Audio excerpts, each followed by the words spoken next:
anyone that's been to a sporting event, the atmosphere before a game, I think Game Time Decisions has that same exact atmosphere. This is our arena. This is what we do. There is going to be an energy to Game Time Decisions that you will feel night in and night out. The excitement you get when you lock your bets in, when you're figuring out what you want to do, we can zone in on the biggest games each night. I want this to be the place that people come to before the games start so they feel as ready as possible to lock in their cards. We are going to hit every single one of those markets that you need to know about. We're going to go through every single thing, and I've got a great team behind me that's going to help me get the job done. There is not going to be a better place, I promise you, than Game Time Decisions to get that new information, react to it, and be able to then bet accordingly. We will have everything at our disposal, and we will use that to our advantage. I'm Kevin Walsh. Tune into Game Time Decisions from 6 to 8 p.m. Eastern on Sports Grid. What he's doing on a 5-day basis, and when he pitches at that ballpark, if there's one thing you notice, there's not one empty seat. The excitement he's brought to that city and the fact that fans are starting to come back, especially on the nights he pitches, I mean, it is so cool to see. It's so overdue, and you can't help but root for Pittsburgh. Pharrell Coast to Coast, only on Sports Grid. As of July 22nd, we start a new deal with a monster distribution platform called Sports Grid. And we'll be live every day on national radio on Sirius XM channel 159. And we will be live on their national television platform every day from 10 a.m. till noon. Only on Sports Grid.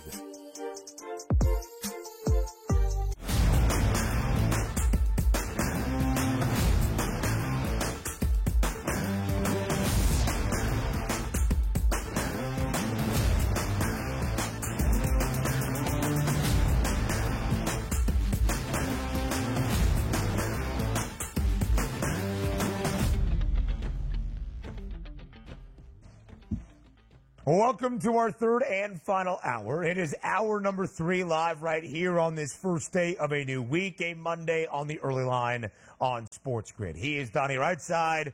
I am Ben Stevens. We are going to talk some more Olympic basketball, just the Olympic Games in general, what you are looking forward to. The great thing about the Olympics, yes, men's basketball, women's basketball, great athletes, celebrities that we know, but it's a time during the Summer Olympics to focus on some other sports that maybe don't always garner national attention. We'll talk about what you are most excited for in just a moment. A 13-game Monday MLB slate. That's rather large to start off a new week. 13 of 15 potential games in Major League Baseball. Plenty of baseball breakdowns from the mind of Donnie Rightside in this third and final hour. A lot to get to here before we say farewell.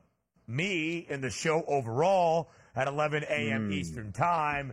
Donnie Rightside at around 10:52 a.m. Eastern as he gets ready for the revamped radio schedule in an earlier edition of the Money Line.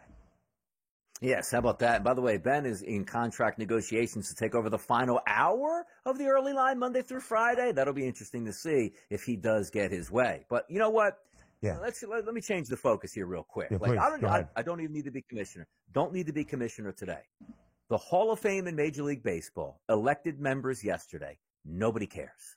We didn't talk about it today in the 7 and 7. Do you know why? You're right. How could you do this on one of your most, perfect days in Cooperstown, which if you've ever been to Cooperstown, which I have not been, it looks tremendous. Oh. It looks like you step back in time and you honor the history of Major League Baseball, which is awesome stuff. But how could you have these ceremonies on the middle of a Sunday when everybody plays afternoon baseball on a Sunday where nobody cares about these players going in? Like, you figure they would sort of factor it in, Ben, and say, you know what? One day of summer, we're not going to take the day off, but we're going to have Sunday night telecast of the Hall of Fame. We're going to play everybody in the day. Games will be over by 7 o'clock, and the complete focus of the Major League Baseball universe will be on the guys going into the Hall of Fame. But instead, you bury it on a Sunday where not a single person is watching that. I'm sorry. And quite frankly, if you ask today, Ben, casual viewers, yesterday the Hall of Fame put guys into there. How many were there and who were they? I don't know if people could actually name them today, Ben. That's a shame to do that to Hall of Fame players.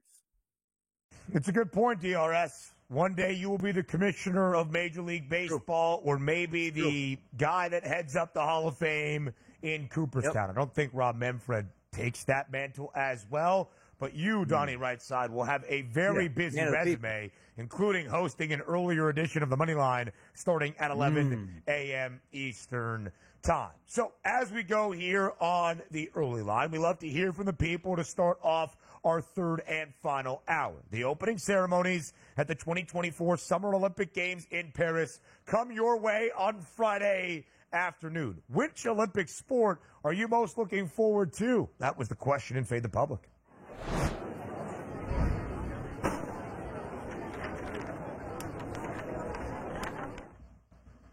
At Sports Grid on Twitter, as we look at what we have for today. I hit the wrong button. Now I messed up where Sports Grid is. Got it. Which Olympic sport are you most excited to watch? The options we gave you: basketball, gymnastics, track and field, other, and if you selected other, you must reply, wow, interesting results here. Nearly 43% going with track and field. We like that. Basketball coming in second. Gymnastics not all that far behind with more than 15% of the vote. 20.7 going with other. I selected swimming. I like swimming the most. Christian DeBlock doing great work for the Spiz Grizz Network, saying women's soccer. We got golf. We got water polo. We got Canadian basketball from Jay Threads. We've got more swimming in there. What was Donnie Rightside selection?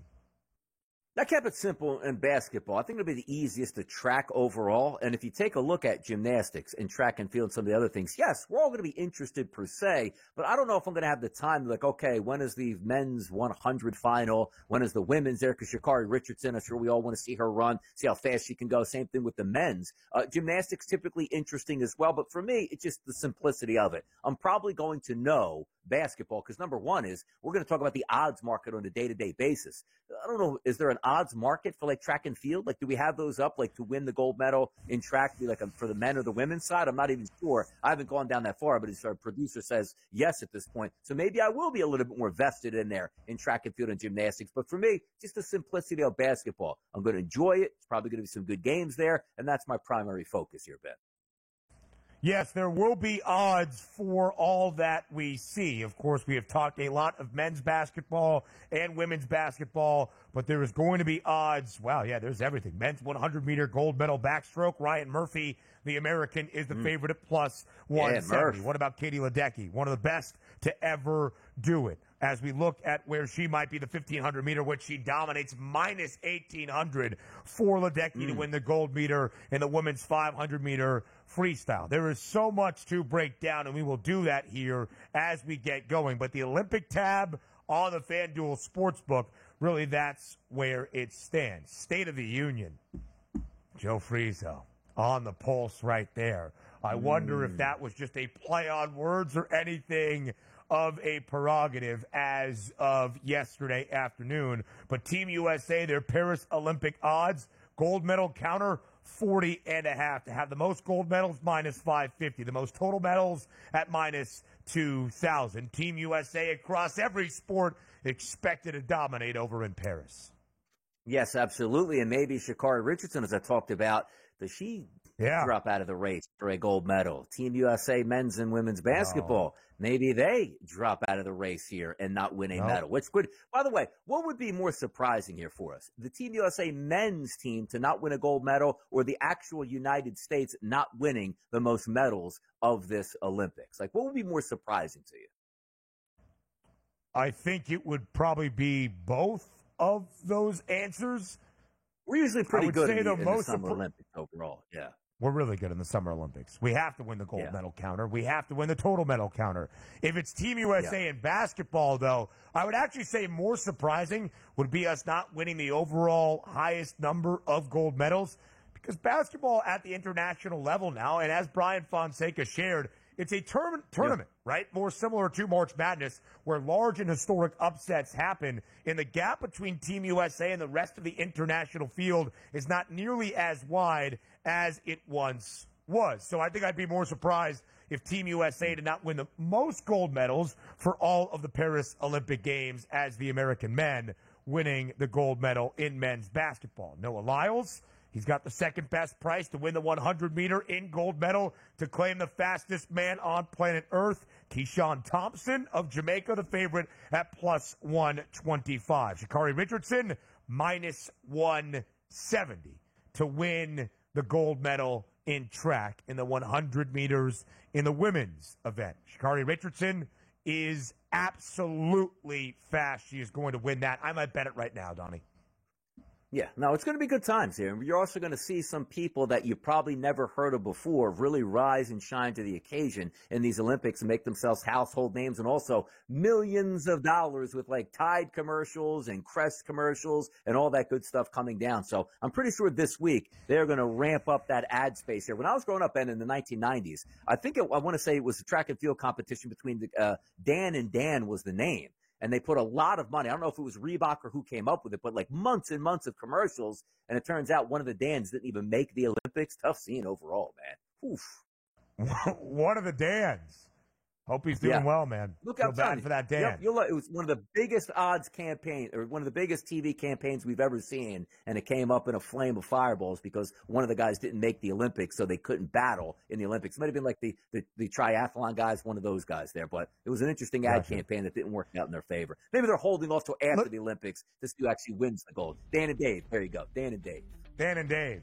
Listen, on a daily basis, we'll provide more deep breakdowns of Olympic action. More on the Early Line next.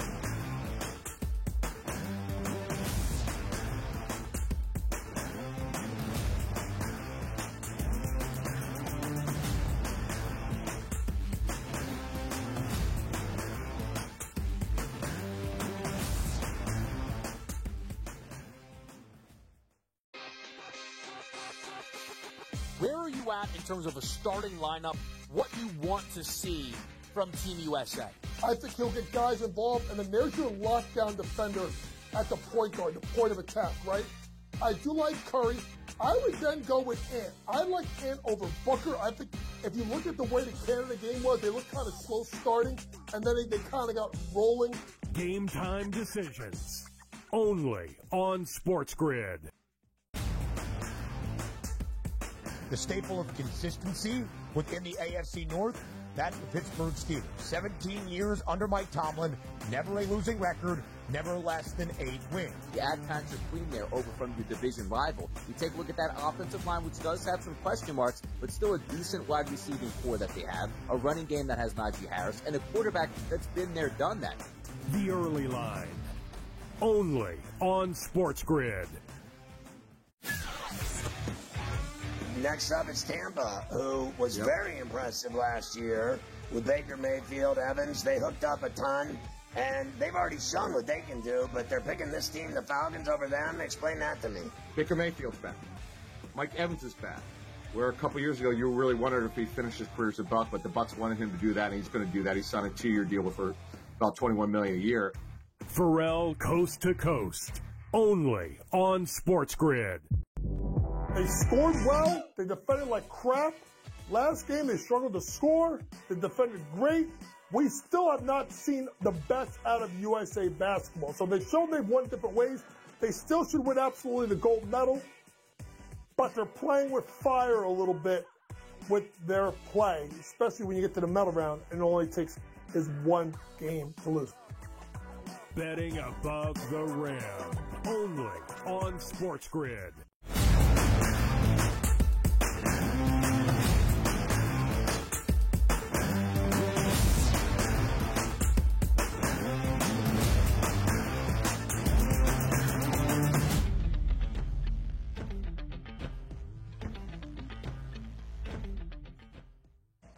It is a big day of baseball on this Monday around MLB. 13 games. Normally a full slate is 15 games. 15 games, 2 opponents playing in the game. That's all 30 Major League Baseball clubs. We don't often see 13 on a Monday, but we do today, including some day baseball, the only game in afternoon hours up in the Bronx, Yankee Stadium. It's the 4th and final game of this first weekend set following the MLB All-Star break between divisional foes. The Yankees hosting the Tampa Bay Rays. The Yanks and Garrett Cole great on Friday night, victorious 6-1 in the opener. The Rays have won the last two, including yesterday, holding on for a 6-4 win. The Yankees favored at a minus 164 price to split this 4-game set, total at 8.5. Are we going to see Donnie Rightside not only here on the early line, but ahead of this Yankees game on Yes Network later today? Donnie, if so, what's the play?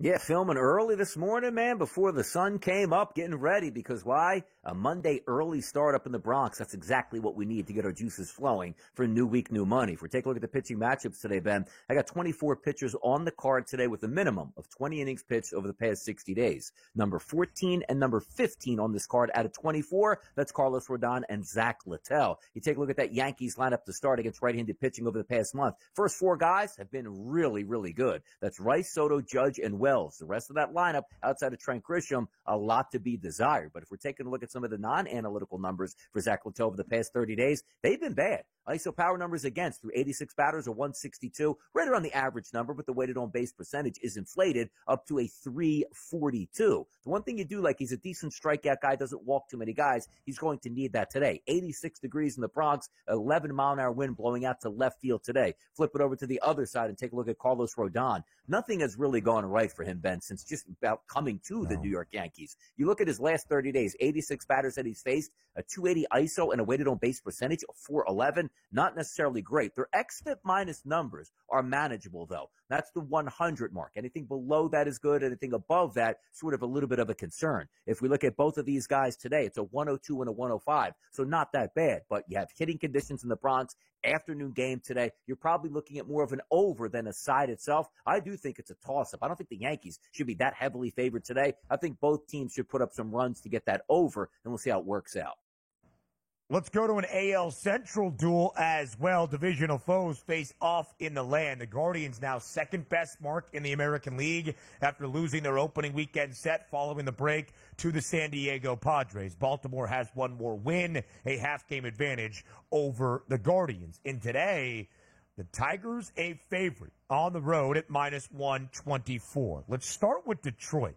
Victorious in 9 of its last 12 games. 4 consecutive series wins, a sweep over Cincy, a 4-game series win over these Guardians, a series victory over the Dodgers, and then they open up after the break, taking 2 of 3 from the Blue Jays. Is this potentially the final or one of the final appearances for Tarik Skubal in a Tigers uniform? He is on the road today against the Guardians. We are 8 days away from the MLB trade deadline. His name has been floated. The Tigers now, again, winning 9 of their last 12, only 2 games below 500. What do you say, Donnie? Any extra motivation? One last dance in Detroit for Tarik Skubal on the road today in Cleveland? It's kind of crazy. Like, if you're the Detroit Tigers, like, why is this guy's name even on the market at this point? One of the best young pitchers in baseball. So you figure if you're going through a rebuild, you can do that in 2 to 3 years, and he still should be able to be a dominant pitcher in Major League Baseball and something your fans can hold on to. Well, that's going to be a different point if he does get traded. Certainly, how many prospects are coming back to Detroit? Probably a ton. But if we're just looking at today's game overall, as I said, there's 24 pitchers on the card today. You know who's number one by a long shot? It's Tarik Skubal. A 68 xFIP minus, an ERA of 2.95 over the past 60 days, and an xFIP of 2.81. Damn near unhittable. Now, here's the interesting part. As you talk about Detroit, it typically used to be like maybe 1 or 2 batters were okay in that lineup, and the rest were terrible. It's not the case anymore. You arguably have close to 6 batters at above-average ISO power numbers over the past 30 days against right-handed pitching. That's what's pulling Detroit out because they're getting good pitching along with some solid hitting at times. When you take a look at Carlos Carrasco, here's what's going to be interesting, Ben. Over the past 60 days, an ERA of 4.87, but an xFIP minus number of 90. You take a look at his xFIP number, a 3.68. Not that bad. So I take a look at that price because right now, I don't think we're firing on all cylinders at the plate for the Guardians. I like that lineup. The numbers are decent, but as of late, just haven't been working in our direction. I don't know how much offense we're going to get on the opposite side either at this point. So when we're looking at this 7.5, I think it might be best to go under the total today. 77 degrees is what they're going to be playing in Cleveland, but it wind blowing in slightly from right field. I think this game stays under the total because I think Carrasco can step up to the occasion and not get blown away over the first 5 innings. Total has dropped to 7. Skubal right now, minus 130 to win the American League Cy Young Award. One of the things that might hold him back from that being traded to the NL. Again, Tigers fans should be very, very mad if they make that deal. I hope they do not. A total of 10 today at altitude in Coors, where the Red Sox are coming off a sweep this weekend in L.A., get their second consecutive National League West opponents. The Red Sox got swept. They did not sweep the Dodgers, of course. Minus 168 with Tanner Houck on the bump today. Can they rally today at Coors Field?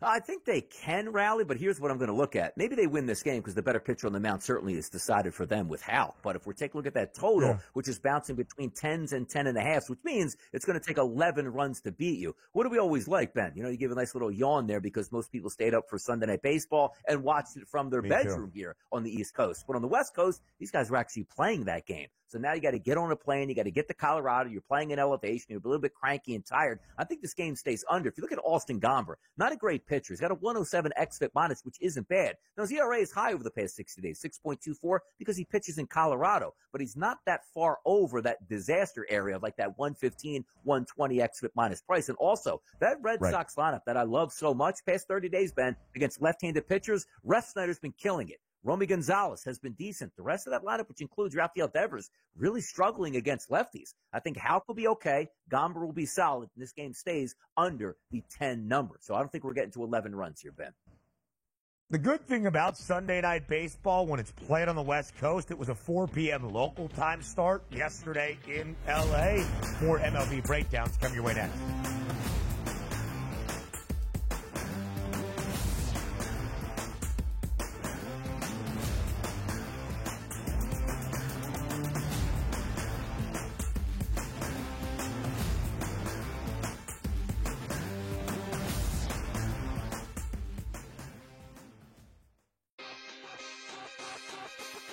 Where are you at in terms of a starting lineup, what you want to see from Team USA? I think he'll get guys involved, and then there's your lockdown defender at the point guard, the point of attack, right? I do like Curry. I would then go with Ant. I like Ant over Booker. I think if you look at the way the Canada game was, they looked kind of slow starting, and then they kind of got rolling. Game time decisions, only on Sports Grid.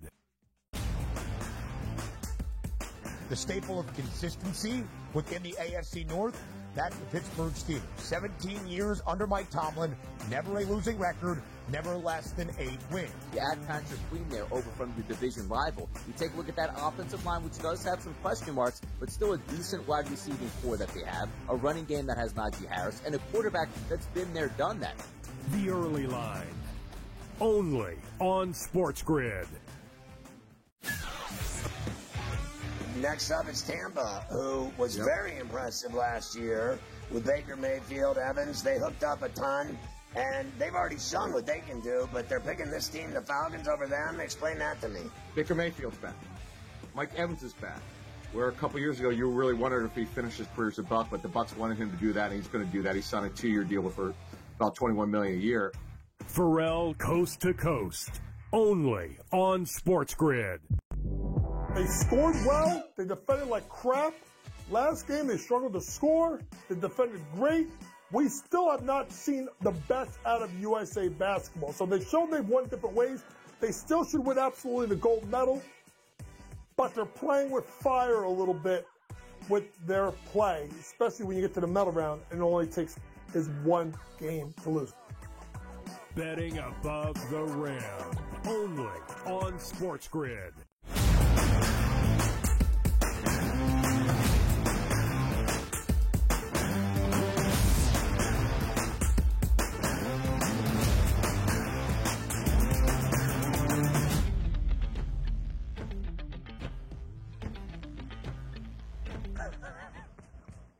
Live right here on this Monday morning on the Early Line on Sports Grid. Looking forward to a 13-game slate around MLB on this Monday. Let's go to Atlanta. The Braves did not win their weekend. They dropped 2 of 3 against the St. Louis Cardinals after the All-Star break. The Reds struggling on either side of the break. It will be Hunter Green, an all-star for Cincy, against the Atlanta Braves and Reynaldo Lopez, who, entering the all-star break, met the innings requirement to have the best ERA in baseball, the only one sub-2 at 1.88. Still remains that ERA for Lopez, but misses out on the innings requirement and that minimum around Major League Baseball. Lopez has only gone more than 6 innings of work twice this year. He doesn't go long into games when he gets the start, but Atlanta still booked as a pretty hefty home favorite today, nearing $1.50 at -144.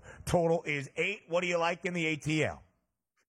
Yeah, maybe you lean towards the dog price here to +132. Now, you think the better team is the Atlanta Braves. I actually do, but also the margin of victory now getting shorter and shorter and shorter when you take a look at the Atlanta Braves. Again, relying on Ronaldo Lopez, my guy to watch in the second half of this Major League Baseball season to see if he can uphold what he did in the first half, quite frankly, was remarkable. He's got a 93 xFIP minus over the past 60 days, a 2.20 ERA, and a 3.75 xFIP number, which is very good. But if we're looking 1 through 9 on both of these teams, the better team is probably the Cincinnati Reds at the plate. India, De La Cruz, Steer, Stevenson, all really high, elevated ISO power numbers and weighted on base percentages against right-handed pitching. But if we flip it over and say, all right, Hunter Green is an average pitcher. Can he hang around with this lineup for the Braves? Maybe so, because now you're down Ozzie Albies on top of already, missing your MVP player, Ronald Acuna, for a few months. I don't know how much more this lineup can endure. If you're just going to rely on, hey, Austin Riley and Marcell Ozuna got to carry the weight of the entire ball club, good luck.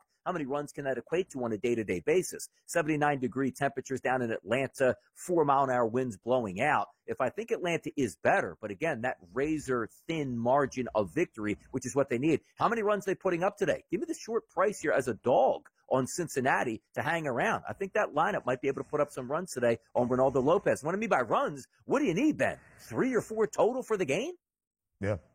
All of a sudden, a pretty good game, by the way, in Pittsburgh at PNC Park. The Buccos did not pull off the sweep over Philadelphia yesterday. The Phils winning 6-0 in that finale. But Pittsburgh has been playing really well as of late. Victories in 7 of their last 9. The Pirates now above 500. It happening this weekend for the first time since April 24th. The St. Louis Cardinals are 21-13 in the last month plus as well. Pittsburgh a slight home favorite today, -126 against the Redbirds. Total of 8.5.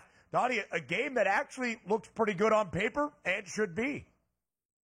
Yeah, and also you're looking at some of that playoff-type atmosphere feel for the Pirates and the Cardinals here. The Pirates actually came off, even though they lost yesterday, beat the Philadelphia Phillies, the best record in Major League Baseball, jump-starting the second half. And that didn't even include Paul Skeens. Skeens isn't going to pitch today, but due to be on the mound back tomorrow, fully rested. So if you think the Pittsburgh Pirates can win today, then pick up a victory certainly with Skeens, or at least be in it after 5 innings with Skeens on the mound, that's something to look forward to. If we're looking at both of these pitchers, Palante comes here with a 95 xFIP minus over the past 60 days, which is pretty good, an ERA of 3.70. You take a look at Keller, a 100 xFIP minus and a 3.04 ERA. So if I look at that total of 8.5, look, I love overs, and I love to take them. But if I'm being honest, that's a true pitcher's ballpark, 77 degrees today, light wind blowing in. I don't know if we get the 9 runs. I think both of these pitchers can manage those 2 lineups, and I'm looking for an under today.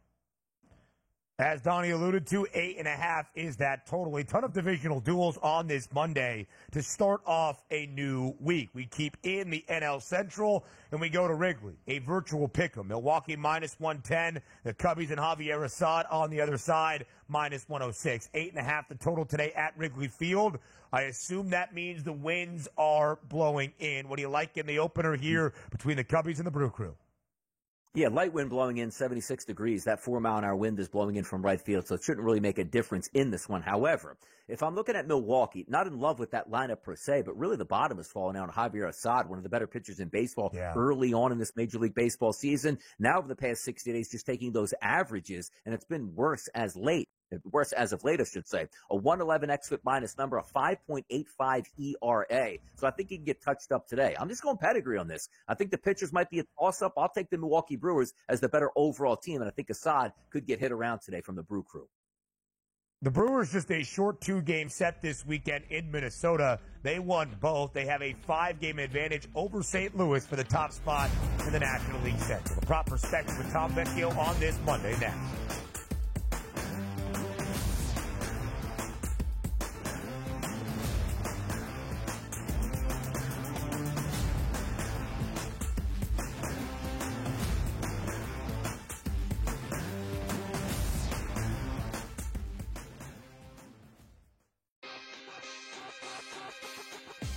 you at in terms of a starting lineup? What you want to see from Team USA? I think he'll get guys involved, and then there's your lockdown defender at the point guard, the point of attack, right? I do like Curry. I would then go with Ant. I like Ant over Booker. I think if you look at the way the Canada game was, they looked kind of slow starting, and then they kind of got rolling. Game time decisions. Only on Sports Grid. The staple of consistency within the AFC North, that's the Pittsburgh Steelers. 17 years under Mike Tomlin, never a losing record, never less than 8 wins. You add Patrick Queen there over from your division rival. You take a look at that offensive line, which does have some question marks, but still a decent wide receiving core that they have, a running game that has Najee Harris, and a quarterback that's been there, done that. The Early Line. Only on Sports Grid. Next up is Tampa, who was very impressive last year with Baker Mayfield, Evans. They hooked up a ton, and they've already shown what they can do, but they're picking this team, the Falcons, over them. Explain that to me. Baker Mayfield's back. Mike Evans is back. Where a couple years ago you really wondered if he finished his career as a Buck, but the Bucks wanted him to do that, and he's going to do that. He signed a 2-year deal for about $21 million a year. Pharrell Coast to Coast. Only on Sports Grid. They scored well. They defended like crap. Last game, they struggled to score. They defended great. We still have not seen the best out of USA basketball. So they showed they've won different ways. They still should win absolutely the gold medal.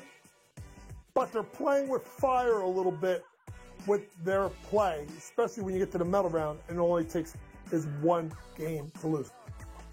Betting above the rim. Only on Sports Grid.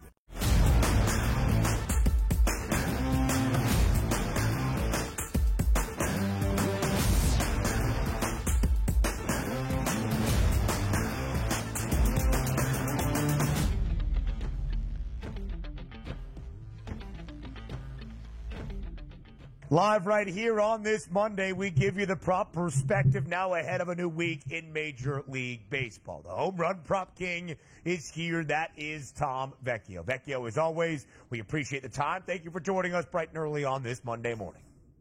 Thanks for having me. Yeah, we have a full week of baseball. Get started early today at 1 o'clock. We are in the stretch run of the MLB season. Before we know it, we'll be talking football.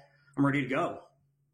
The jack of all trades is always the jack of all trades. Yesterday in Seattle, the Mariners take the finale of their opening weekend set after the break against divisional foe, the Houston Astros, 6-4. Sweepless in Seattle. That was my headline, Tom Vecchio, on the fly, live right here on this Monday morning. Please give me credit. Despite Yordan Alvarez hitting for the cycle yesterday for the Stros, Houston unable to complete the sweep over Seattle. So after this opening weekend, Houston wins it. They take 2 of 3 from the M's. We have a tie at the top of the American League West. Houston and Seattle. Who do you give the edge down this home stretch?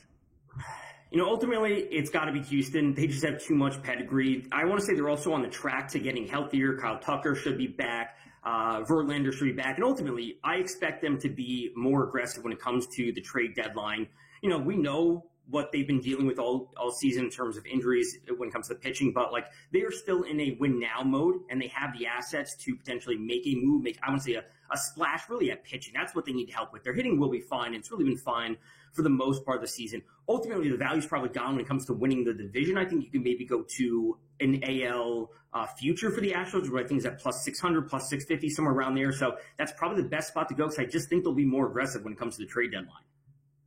Yeah, I'm interested to see what the Astros do, and I'm just already astounded here, Tom, that we take a look at the Astros already closed the gap on the Mariners and probably going to lap them. We'll see and find out. But let's take a look here for the New York Yankees, who we were going to think might have been lapping the field in the AL East. Not the case anymore, and maybe a little resurgence here for the Tampa Bay Rays. Today, 105 start, Littell versus Rodon, 8.5 total favorite here for the Yankees at a minus 164 price. And if Tampa Bay wins today, they'll take 3 out of 4 from the Yanks. What are we thinking today in the Bronx? I don't know who wins this game, but I'm certainly expecting a good amount of offense. Rodon versus Littell, like both pitchers are super average. Rodon started off the year super hot. He's come crashing back down to earth. It's hot there, a little bit of wind, which is good. Littell's allowing at 444 slugging or higher to both lefties and righties, a 45 and 38% fly ball rate. So let's start with over 8.5 runs for Yanks and Rays today. I don't know who wins. I think the Yanks money line is a bit too much for me. I would certainly side with the Rays, but ultimately over is the best spot to go. Yeah, the Yankees, a hefty home favorite, the only day baseball game of our 13 on this Monday in MLB. If the Yankees win, they split the 4-game set against Tampa. The Rays looking to take the final 3 for an opening weekend and then some victory after the All-Star break. The Red Sox were just swept in Los Angeles by the Dodgers, including a 9-6 clubbing last night on Sunday Night Baseball. Can they get back on track with a midweek set out in the Rockies at Mile High against Colorado? It is a total of 10. That is a Coors Field number. Tanner Houck, the ace for Boston, on the bump. Will the Red Sox rally with a victory today at Coors? I think they do. I want to say they played pretty well, especially over the first 2 games against the Dodgers. Late game heroics from Freddie Freeman in that opening game on Friday night was the Grand Slam hit, whatever it was. They played pretty well. And they've actually been trending upward for most portions of the season.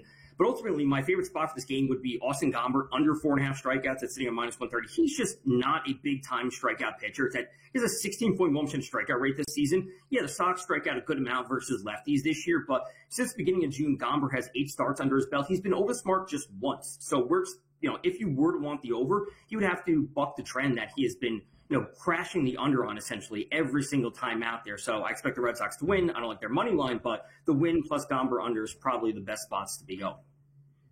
Certainly looking to bounce back there, no question about it. They're getting swept out in Los Angeles. 8:05 start tonight, 9:07, 9:08 on the rotation. Milwaukee and Chicago. Myers versus Assad. Total in this game listed at 8.5. Slight wind blowing in, but a favorite here, if you want to call it at the FanDuel Sportsbook right now, a -110 price on the Brewers. Assad, very good to start the season, leaking a little oil. What can we find out today, Tom?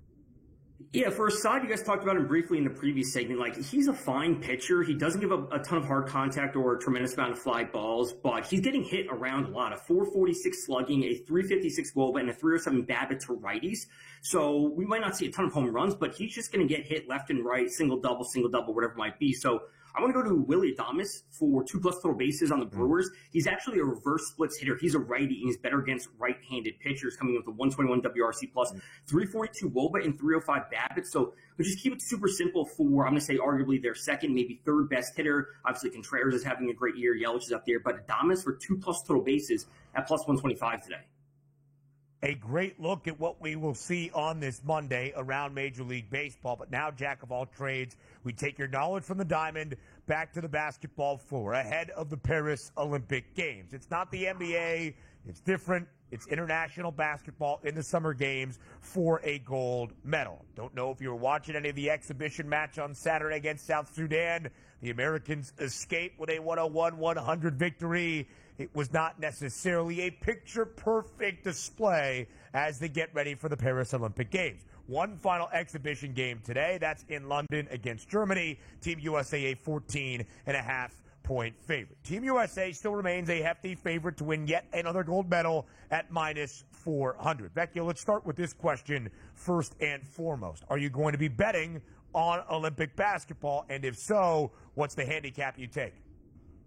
I will be betting, and I actually spoke to Kevin about this over the past couple of weeks. I think there's going to be opportunities to fade Team USA against the spread. Simply just take the opposing team, because I think their lines are just going to be inflated. Everyone, wants essentially something else to bet besides baseball or golf on a weekly basis. They want something else, so these lines are inflated. That's kind of what we saw with South Sudan. If you're willing just to take the points with the underdog, some of the inconsistencies we've seen from Team USA, not just this year, but over the past however many times they played in FIBA. Yes, it's not the same roster, but they generally start a little bit slow. So I'm confident that they win the gold. I obviously want to see them win, but I think taking the points with the underdog is probably the safest route to go, and it does leave you some ability to hedge in-game if we see a team get out to a big lead, which we saw at South Sudan. They were up by 16 at halftime, I think it was the other night. You can hedge out, cash out there, and you're still rolling with Team USA to potentially come away with a smaller victory, as we saw. Tom, we take a look every morning at what the public is going to give us feedback on. Today we ask, which Olympic sport are you most excited to watch? The options were basketball, gymnastics, track and field, and other. You get excited for a certain sport here in the Summer Olympics. I do. You know, I ran track when I was younger, so I always liked the 100-meter or the 4x1, so I'm always on board with that. I'll also be looking to the rugby sevens. That's always super fun. You know, Fiji, New Zealand with the All Blacks versus Australia, maybe Ireland or France. Those are both good teams, so the rugby sevens are also awesome to watch. You ran track back in the day. What are we liking when it comes to the 100-meter? Noah Lyles, second best price. Sha'Carri Richardson, the favorite at minus 170 to win the 100-meter in women's track. What are we thinking, Vecchio? Yeah, I think it's going to be a Team USA sweep this year, both 4x1s and both 100-meter dashes. Wow. That's what we love to see. Speed. DRS, Yeah. you in your prime, Vecchio in his prime. 100-meter dash, who gets the job done? You know what? That'll be a good one. But by the way, 2 years ago, getting my daughter ready for cross-country running sprints with her, it took me 3 or 4 till my hamstrings gave out. So that's me in my mid-40s at this point. I don't even remember. Was I fast or not? It was that long ago. Goodness. Vecchio, what do you say? You beat Donnie right side by a nose? Probably, but I was also in long jump, so that was also one of my favorites. So running and jumping is the route that I would go. We got to get some video. I like we got to that. get some video. Yeah, we do. We do got to get some video of that, Vecchio. Yeah. Listen, the jack of all trades is the jack of all trades for a reason. That includes Olympic events during the Paris Olympic Games, with the opening ceremonies starting on Friday. Vecchio, as always, we appreciate the time here on this Monday on TEL. More baseball breakdowns next.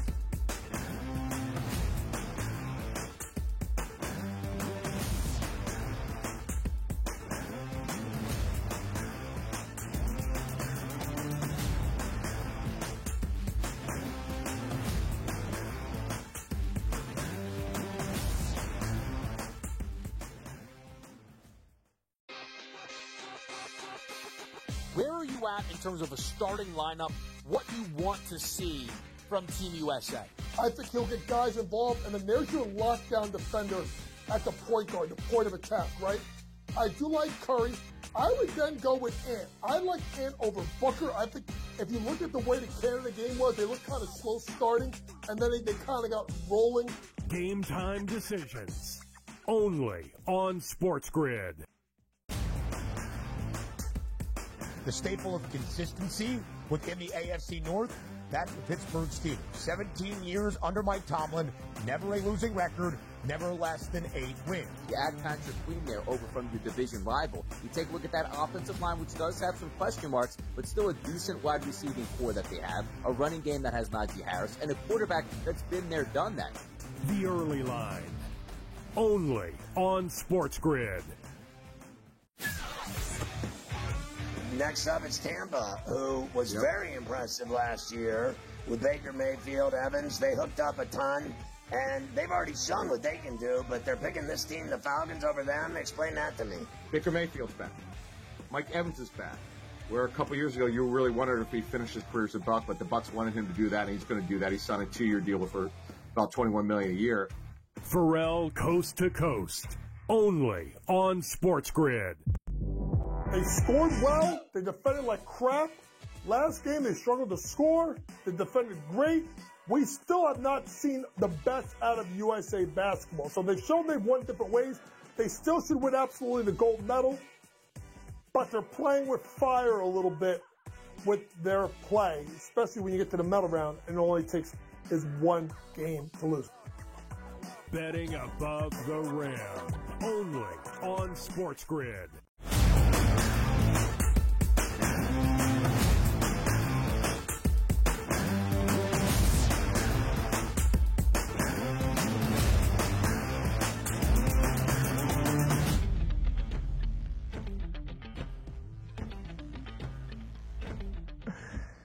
Plenty more Major League Baseball breakdowns come your way for the next, call it 7.5 minutes or so, and then we bid adieu to our friend Donnie Rightside Radio. That is important. The updated money line, the new schedule, the money line starts at 11 a.m. Eastern time. You know what's important? Winning some baseball games. What happened to the Phils out of the break? They dropped the first two in Pittsburgh against the Buccos, but did avoid the sweep with a 6-0 victory yesterday. That in a time of turmoil in this country, we look to Nick Castellanos, who did hit a solo shot with 2 outs in the top of the 9th. Ranger Suarez gets the start today for the Phillies on the road in Minneapolis. -116. The Phils a very slight road favorite. Total of 8. Only 2 games for the Twins after the break. Hosting Milwaukee this weekend. They lost both. What happens here on this Monday to start off a new week? Yeah, that's going to be the biggest question mark, is which actual Ranger Suarez are we getting? The guy over the first 10 or 12 starts of the season that might have been up for a Cy Young award, or the guy that we've been seeing lately who's struggling to get guys out? You take a look at Ranger Suarez over the past 30 days, 102 batters faced, been a 181 ISO power number, which is elevated, and a weighted on base percentage of 378. That's going to do you in here. And by the way, a 361 weighted on base percentage over the past 90 at-bats to right-handed batters. Now, here's what the question's going to be. You're looking at the lineup today, Ben, including switch hitters for the Minnesota Twins. Every single one of them will be a right-handed batter. So that could be some damage today. And also, you take a look at guys outside of Diego Castillo, who has 2 at-bats against lefties over the past month for a 0 ISO and a 0 weighted on base percentage. Every other player in that lineup elevated weighted on base percentage numbers. You flip it over to the Phillies, they'll be fine at the plate. They got a lot of great guys who have done well over the past 30 days against right-handed pitching. Turner, Harper, Bohm, Castellanos, Marsh, and Rojas, they should be okay. Then you have the power stroke in that first spot there with Kyle Schwarber. However, Ober's been a decent pitcher over the past 30 days and been a decent pitcher this season. Winds blowing out at 7 miles an hour, close to 80 degrees. So I take a look at that graphic there and say to myself, do I think the Phillies can win? I do, but I don't really trust Ranger Suarez right now. But I just told you, there's a lot of guys in both of these lineups with good weighted on base percentages here on maybe one of the better hitting days in Minnesota you'll find, roughly 80 degrees with the wind blowing out. Why not an over in this spot here? Hey, look, if Ranger Suarez goes back to his first part of the season, it's a dead under. But if we get 4 innings pitched and 4 earned runs at a Ranger, which feels like is what he's been doing, why not go over here? DRS, when you look at Ranger Suarez, 19 starts made this MLB season. In the first 16, he had a 10-2 record with a 1.83 ERA. He'd given up just 20 earned runs in total in his first 16 outings of the year. He has given up 15 earned in his last 3 starts, nearly as many earned runs given up in his last 3 as the entirety of his season prior, and he has dropped, of course, 2 of those 3. He got up to a 9-0 start with a 1.36 ERA near the end of May, so it is fair to question what version of Ranger Suarez you are going to see, and it's part of the handicap, I guess, for Philadelphia the remainder of this season. Again, the Phils a very slight road favorite in the Twin Cities. A good matchup this week at Kauffman in Kansas City between the Royals and the D-backs. Arizona has won 9 of its last 12. They keep winning series against some of the best, as we have seen KC sweeping the worst team in baseball to open up after the All-Star break, that being the White Sox. -156 in favor of KC with the All-Star Cole Ragans on the bump. Is it going to be as easy as a win for the Royals as the odds makers anticipate? Yeah, by the way, a couple of Royals played in that All-Star game, so it's no longer to say, like, I don't know who Cole Ragans is, now an All-Star performer, because he's been really good this year, and even over the past 60 days. I already told you how good Tarek Skubal has been with that xFIP minus of 68. He's right behind him, number 2 overall on the card today with a 74 xFIP minus. And how about this? An ERA of 2.67 over the past 60 days and an xFIP number just over 3 at 3.05. He should be able to handle his business today. And also, do you just say every single game, I don't care who is on the mound against the Kansas City Royals, just give me Bobby Witt home run, RBI props over his, batting numbers of 1.5 total bases and all that good stuff here. He has been electric this season. I'll go with the home team here. It is a heavy price for a Kansas City Royals team, but you're getting the much better pitcher on the mound today at home. I'll go the Royals direction here.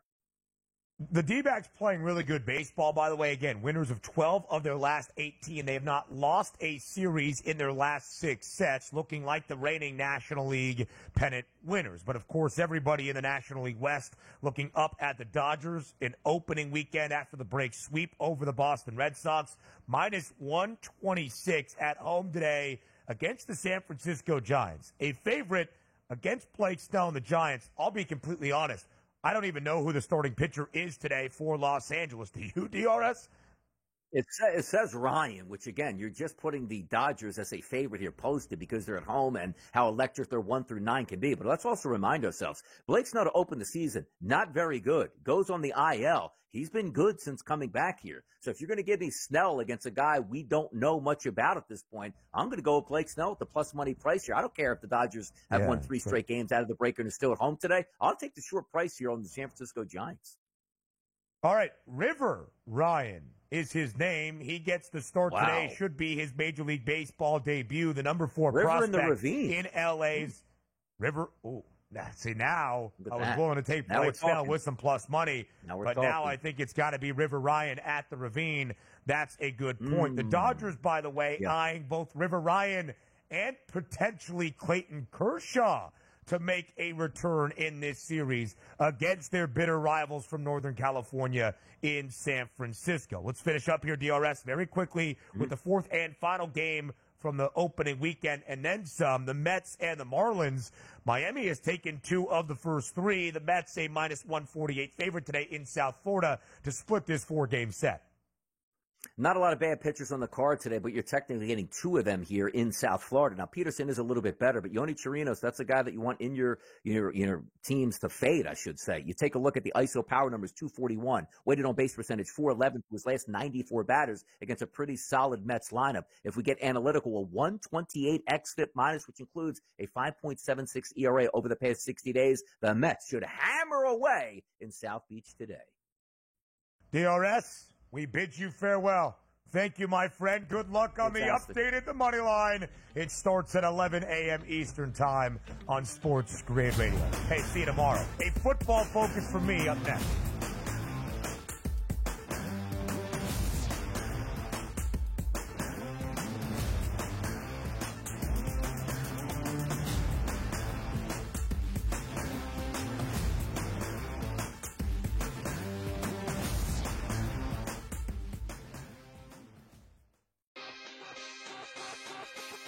Where are you at in terms of a starting lineup, what you want to see from Team USA?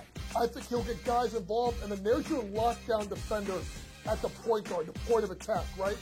I do like Curry. I would then go with Ant. I like Ant over Booker. I think if you look at the way the Canada game was, they looked kind of slow starting, and then they kind of got rolling. Game time decisions. Only on Sports Grid.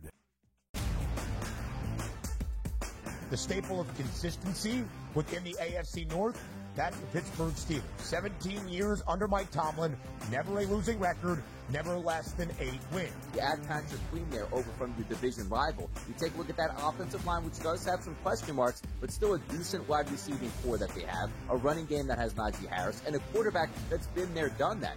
The Early Line. Only on Sports Grid.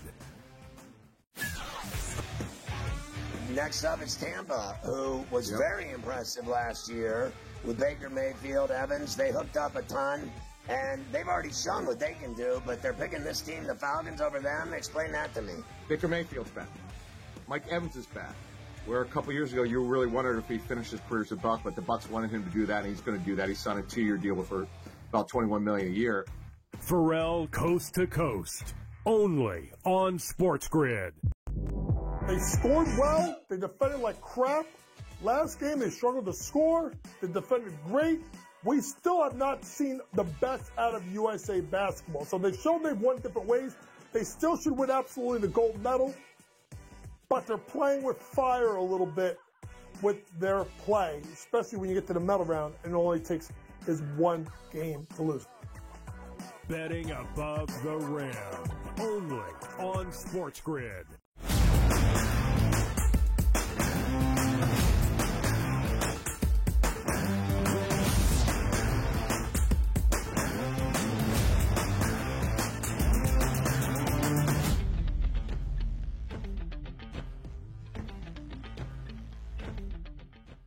I'm lonely. I'm all by myself. Here to wrap up these final 5 or 6 minutes on Sports Grid on this Monday edition of the Early Line. We have had some fun and put it in jest for you here to start off this new week, but this new week does begin a change to our radio format and some things that you will see on the TV airwaves wherever you get your favorite destination to consume everything around the Spiz Grizz. So Donnie and Kevin earlier on the money line, starting at 11 a.m. Eastern time on Sports Grid Radio, Sirius XM Channel 159. Scott Kaplan and crew, now a member of the Sports Grid Network. We welcome them and say thanks for being here. They start their first show 10 a.m. Pacific time. I'm pretty sure they're in San Diego. 1 p.m. Eastern time on the Sports Grid airwaves, both Sirius XM Channel 159 and on the television network. So at least for the time being, these final 5 minutes to round out every day on a daily basis here on the Early Line, just your boy, BSS, Ben Stevens, by myself. And as we near football season, near the end of July, it will be a football focus, whether that's my favorite sport and my true passion, college football, or updates around the National Football League. We said it earlier, by Wednesday afternoon, this upcoming Wednesday, 2 days from now, all 32 NFL teams will have reported to training camp. More sent their vets this weekend, including yesterday, the Green Bay Packers. But what has been the biggest offseason question for Green Bay?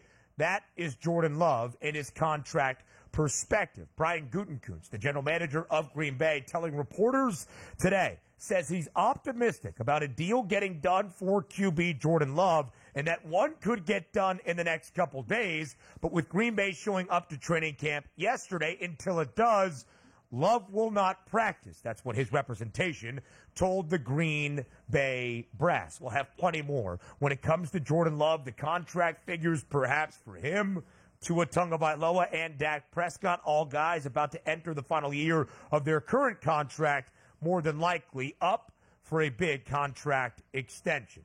Now let's take a look at college football. Media Days continues this week in CFB. It's been talking season for the past 2, and now we get the Big Ten at the podium this week in Indianapolis. The Big Ten preseason poll released earlier this morning. We'll have some thoughts on that tomorrow. And, of course, we have ACC Media Days this week as well. Last week, Media Days is really a media week for the SEC. 4 days in Dallas, Texas, Monday through Thursday. Here are the odds for the SEC, the realigned league, the expanded conference entering 2024. It is a fascinating collection of teams with the addition of Oklahoma and Texas. But Georgia remains the favorite at plus 185. I'll talk about the Bulldogs to make a point in our final minute. Texas, the newcomers, enters with the second best price to win the SEC at plus 350. Alabama,